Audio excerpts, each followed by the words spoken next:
Hello there. Today I will be talking about a topic that I really consider that is the animation. Well, I will focus on to narrative animation like movies, series, stuff like that. The expression media that it will be talking about. So I will don't have a lot of focus on technical things because I don't have the knowledge to talk about it. So yeah. So I will be talking about the history of the animation until the modern origin of that, because the animation is the illusion of movement. So yeah, it had been a lot of time ago. So I will be talking about the modern narrative animation or something like that. I don't really know what to define it. So yeah, the history of the animation. Well, um, for that I will be starting to define what is animation. Well, as I said before, the animation is the art of bringing movement to life through sequentially arranged static images using drawings, models, sketches, pixels, or any visual medium. It simulates motion through retinal persistence, versus a technique. Animation is a language that allows for the deception of impossible words, abstract emotional states, and narrative metamorphs that transcend the limitation of the live-action cinema. So its history is also one of technological advancement, aesthetic evolution, and a mirror of each era's social textures.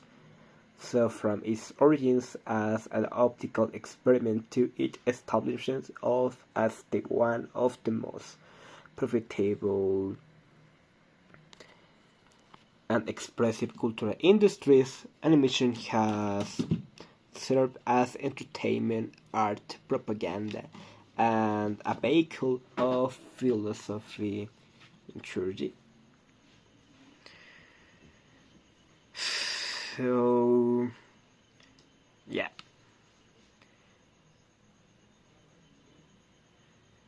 Well, starting with the 90s, 19th, and to 1999, the first of steps of the animation, when we have a very huge historical context. At the dawn of the cinema, animation extended from 19th century optical toys, while studios did not yet exist. Artistic experiments with visual motion and graphic humor. The key technical advances was advanced frame by frame, manually photographing through drawings to simulate motion, direct drawing on film, the technique used by Emil Cole in Phantasmagoria, early rhythmic synchronization elements, and TikTok, despite being rudimentary, this era laid the foundations of animated language and introduced the limits of visual perception and craft characters with early sense of personality as seen in Yorty. Well, the notable works until this era was the recent mentioned Phantasmagoria, the Emily Cole, in France. That was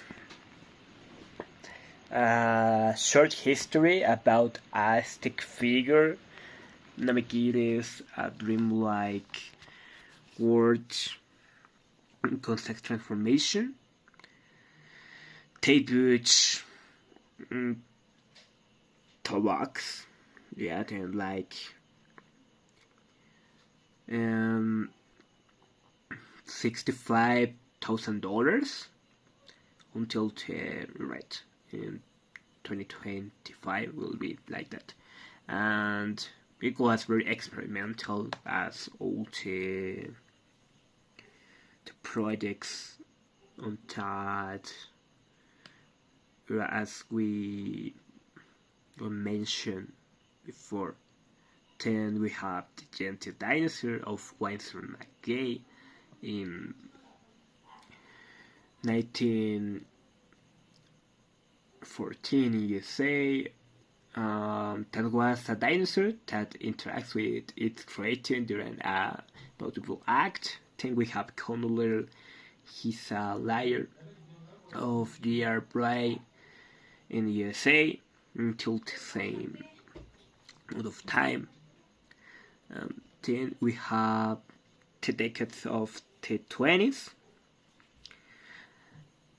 Then that was an era that was a rise of icons from Felix to make. Well, in the 20s, we saw the consolidation of animation studios and the emergence of brand characters. Animation became a staple of cinematic programs. One of the key technical advances was the use of cells, that was transparent sheets layered over static backgrounds to speed up the production. Like you have the draw of the background, so you put a transparent sheet to do the other drawings that will be simulating the movement, so you can improve a lot of time. And with this technique, the peg bars to registration system and outlining drawings to prevent visual jitter. And there was like lines that limit the drawing area, so the drawings don't anymore have like different size, and you could have more comfortable work area to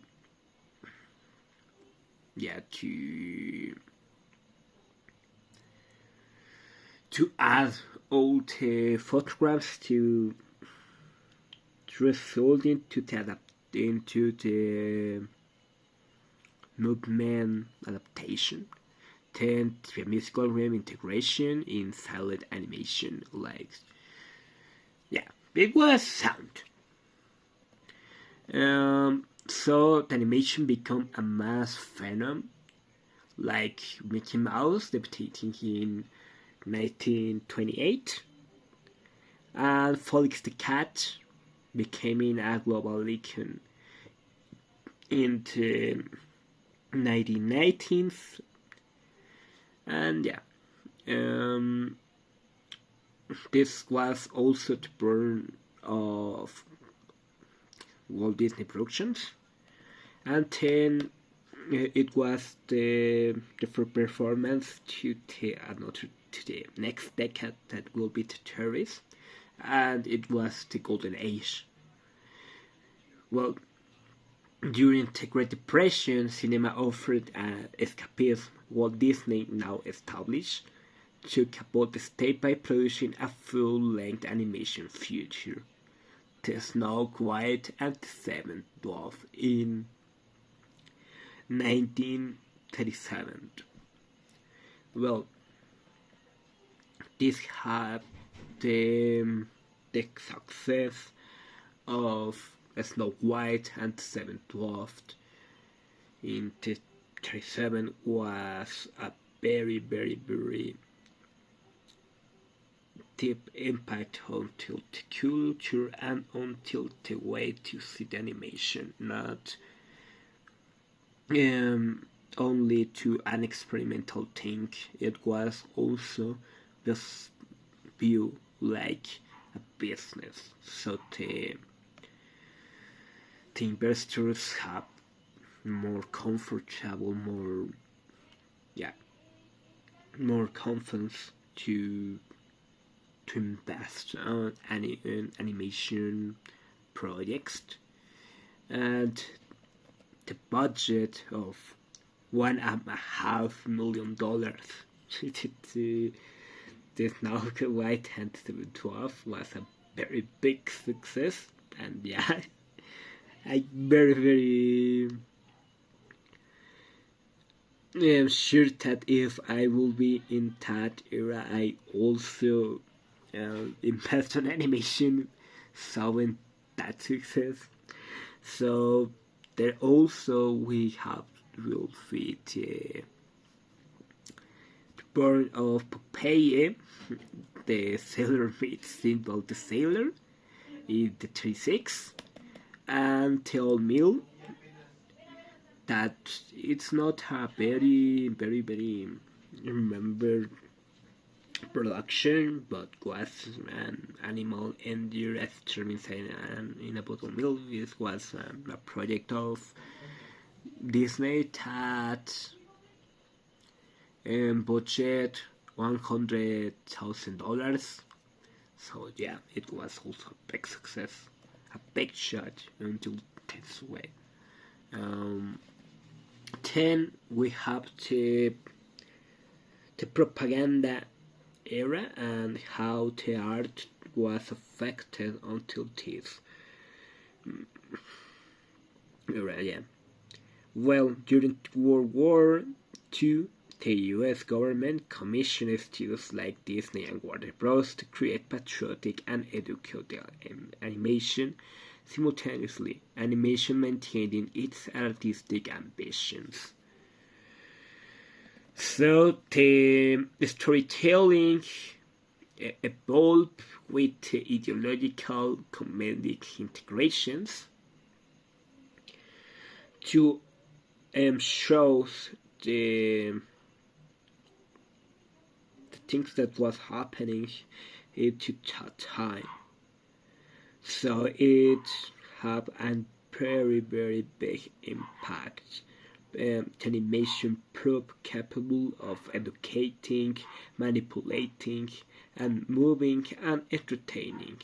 And works like Fantasia of Walt Disney in the 1940s was a sequence set to the classic music from Mickey as the Sorcerer's Apprentice to Dinosaur and Astro Visuals, elevating it to an art form because all that expression was a big success, was a big shot to think animation like that it is art, while others train soldiers in weapon handling on or disease prevention, like their Furious Face in 1943 of Disney. That is the famous Donald Duck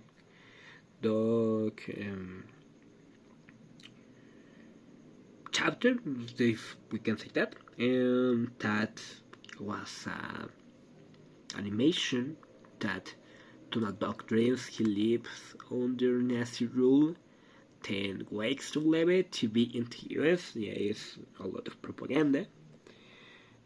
And until it, one of the most important industries of animation was born, not that way we know it, but born until that was the Japanese industry.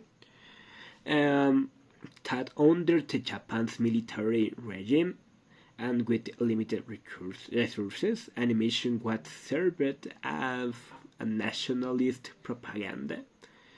Yet this period laid to technical and narrative groundwork for the modern Japanese animation that we call anime. They bring a lot of the technical advances from US, like the celluloid and other things, and they have also the allergical narratives often inspired by folks like Momotaro, and still sponsored reproduction for ideological purpose. And notable works watch Karatu Ono Ona no Yononaka of 1933 of Kenzo Masuoka, a satire of gender relations in Japanese society. Memotaru no Umiwashi, 1943 of Mitsuyu Seiyu, an anthropomorphic animals attack enemy base, a parody of Pearl Harbor. Momotaru Umi no Shinpei, in 1945 of Mitsuyo Seo, an army of animal children peacefully colonized Southeast Asia. Well, until that we know what happened. The Second World War ends, and the world was divided not only ideologically but also culturally. Animation was a mirror of each society. Values, dreams, and traumas began to develop along deeply divergent paths in the West and Japan, shaped by historical context, distribution channels, and production structures. While the Western animation, and from the glory of the cinema to the logic of television, it will be an era of reconstruction, conservatism, and industrialization. In the context of the Cold War and the rise of the American dream, Western animation entered a phase of transformation. The classic studios Disney, Warner Bros., and MGM faced new economic challenges, competition from live-action cinema, rising production costs, and most significantly, the unstoppable engine of television. In the 1950s, Disney played it safe, revisiting classic fairy tales in films like Cinderella in the 50s and Lady and Trump in 55, restoring its reputation after the financial strain of the war. While technically flawless, it works about the narrative boldness of the terrorist golden age. The 60s wrought a revolution in how animation was consumed. Television became household staples, creating demand for constant, low-cost, family-friendly content. And enter Hanna-Barbera, which industrializes the limited animation for TV. Series like The Flintstones on the 60s, The Jetsons also in the 60s, and Scooby-Doo in the 69, overall light comedy, reputable structure, and easily recognizable characters. So this mobile sacrificed visual quality. It was culturally decisive. It cemented animation as a staple of everyday children entertainment. For the first time, kids could watch cartoons daily at home and form lasting connection with the characters. But the Japanese animation was having the trauma to revert and build of the modern anime. Well, while American animation embraced humor and escapism, Japan animated output took on a deeply emotional and philosophical tone, born from the nuclear trauma of 1945, with Hiroshima and Nagasaki, marked not just the end of the war, they also the beginning of an existential crisis that animation began to process through metaphor. Through under American censorship during the occupation under 45 to 52, Japanese animation gradually absorbed an anti-war, technological, and introspective perspective that still defines anime. It not well also the anime, it was all the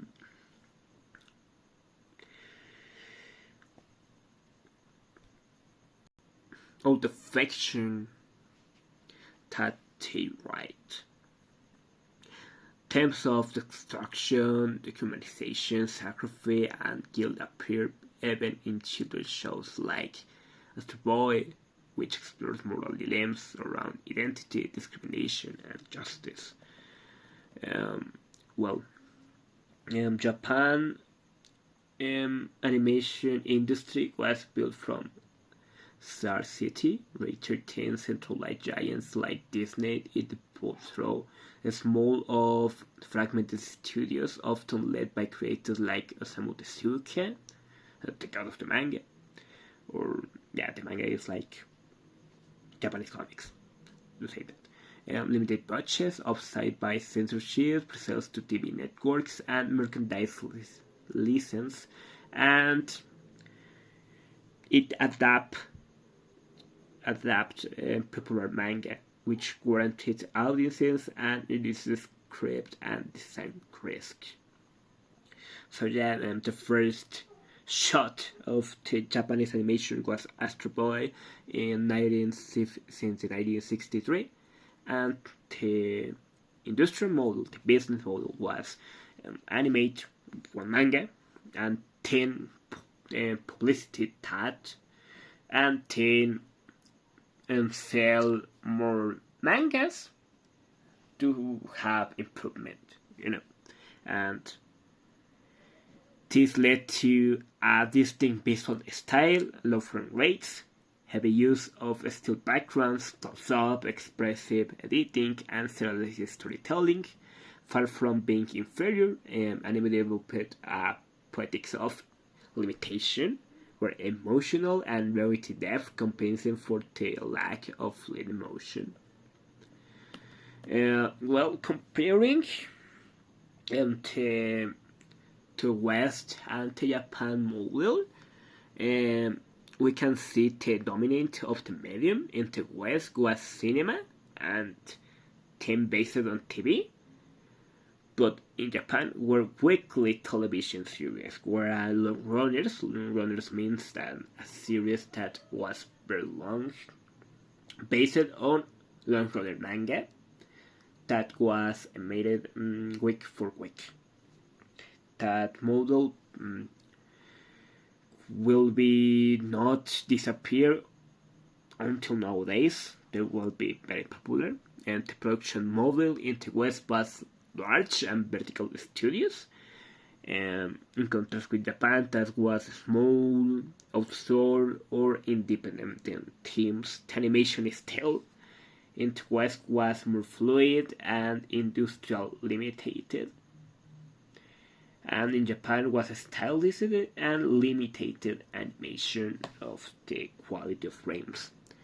And in the storytelling was very different, because the West was very, very concerned about adapting tales that was autoconclusive, or having original ideas that, in the case of the series, was episodic and self-contained, without a continuity to the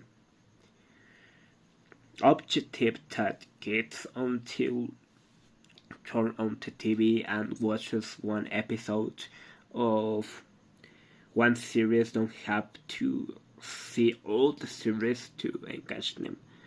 And in Japan was serialized with dramatic arcs, because they, as I mentioned, adapt long runners manga that have a very, very, very long history that was very, very consistent with very deep narratives, and the themes of the West and Japan was very different, and it's because the target of both of them, like the West, when was searching themes like family, humor, simple adventure, a difference of Japan that was focused on identity, trauma, war, or technology, and it's because the target of the audience. The West were very, very, very focuses on children and sometimes the family, but Japan segment the audience into age range, like kids, teen, and adults as the same way that the industry of manga does.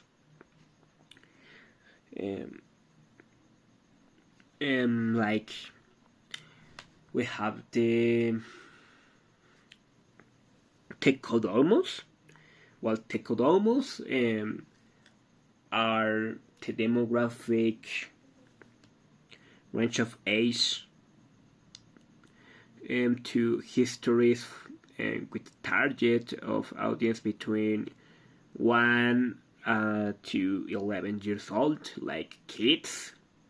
Then we have the shonen and the shoujo that it focuses on teenagers until the range of age between 12 to 16 years old. 16, 17 years old. And the shonen was for the masculine audience, more focused on masculine audience, and the shoujo was focused more on the female audience. And then we have the seinen that is focuses on adult themes. And yeah. The key animated series in Japan was Astro Boy. In 1963, that was the first one shot of the anime. That was in very big ways a robot boy fight for the joystick in a world that feared him.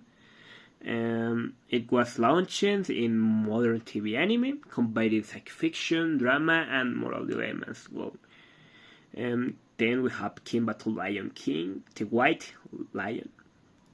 That is a Pacific white lion and seeks harmony after his father's death. And yeah, this influenced the Lion King that we will be viewing more later. Gigantor or Tsujin 28 Go. A both-control giant robot built for war to fight the evil, and Gege no Kitaro, a yokai boy defends the balance between humans and spirits. And yeah, this will be all adaptation of manga. And in the West we have the Flintstones, or the Picapiedra in this part of the world. That is a prehistoric family, deals with modern life. And the Jetsons, a futuristic family that navigates a hyper-technological society.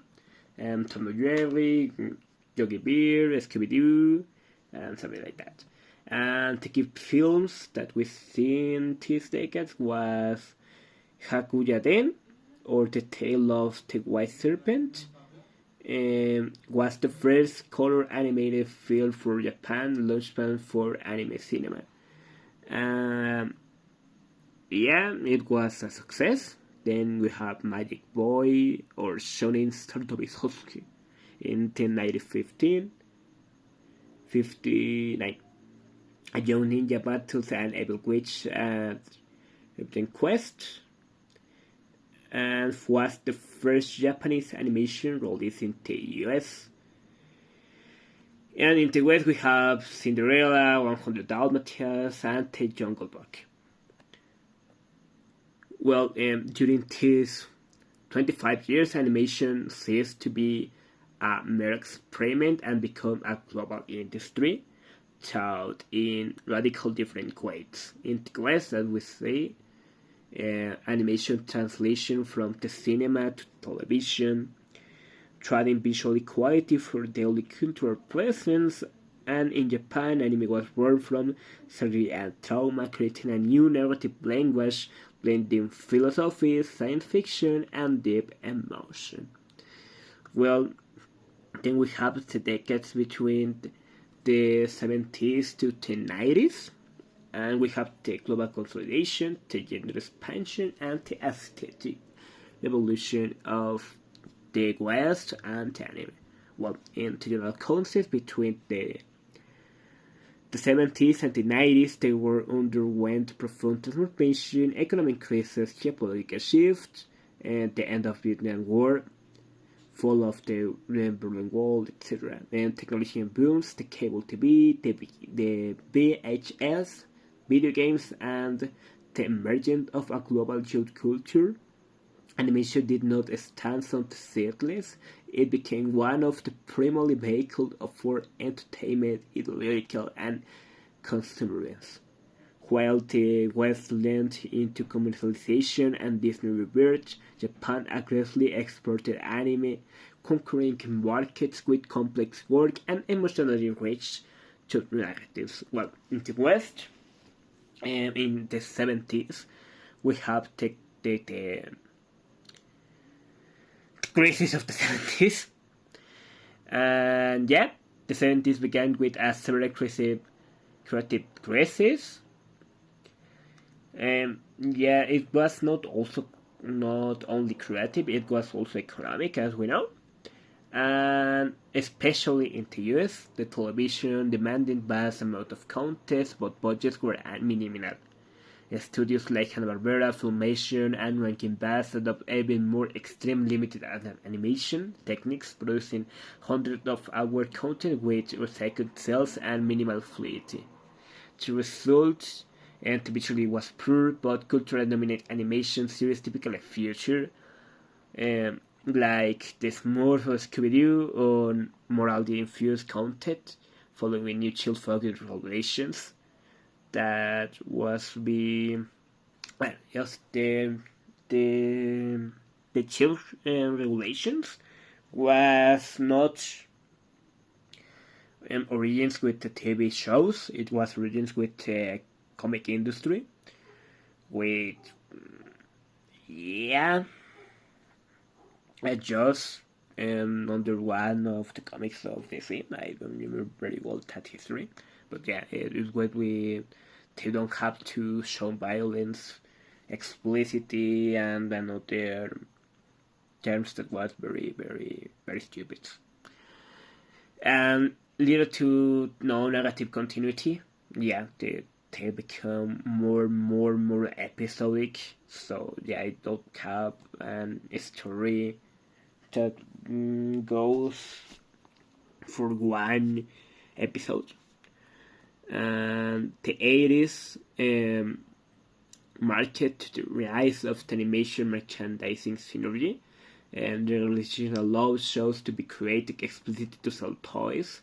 This gave rise to megaleaks like He-Man, Transformers, G.I. Joe, and Teenage Mutant Ninja Turtles, which paired cheap animation with multi-million-dollar licensing empires, and simultaneously Disney, which had declined after Walt's death in 1966, began an spectacular comeback in 1989. The Little Mermaid launched the Disney Renaissance, a golden era that restored the studio creativity and commercial dominance. And while the key Western TV series on these 2 decades was He-Man, Transformers, Teenage Mutant Ninja Turtles, The Smurfs, and DuckTales. And the films was The Rescuers of Disney, as The Who Framed Roger Rabbit, in the 90s, in the 1988. And The Little Mermaid, also of Disney. And then we have Japan. Now, in Japan, the 70s, 70 anime as a national phenomenon. In Japan, television became the main outlet, with mangas the narrative backbone. New studios like Sunrise emerged, while Toei, Tatsunoko, and Nippon Animation solidified their positions.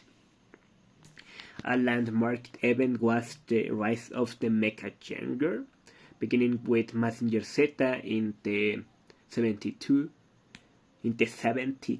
This series blended action, science fiction, and tragedy, exploring themes like military power, scientific ethics, and post-war guilt.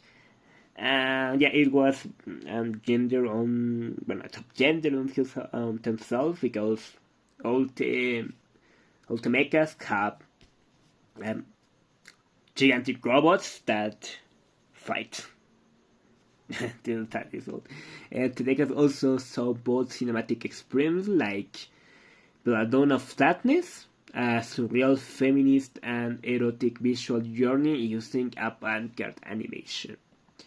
And in the 80s, we have the international boom, the auteur cinema, and the shonen domination. In the 80s, Japan became the world's largest exporter of animated content. Series like Saint Seiya, Captain Tsubasa, and Dragon Ball dominated Latin America, Europa, and Asian TV, capturing the youth audiences with serialized plots, emotional arcs, and intense action. And simultaneously, authors like Hayao Miyazaki and Isao Takahata founded Studio Ghibli in 85, aiming for poetic, humanistic, and visually stunning animated films. The explosion came in 1988 with Akira, which was a film that redefined the technical and narrative limits of the medium, proved that anime could be adult, complex, and visually overwhelming, and also reaches the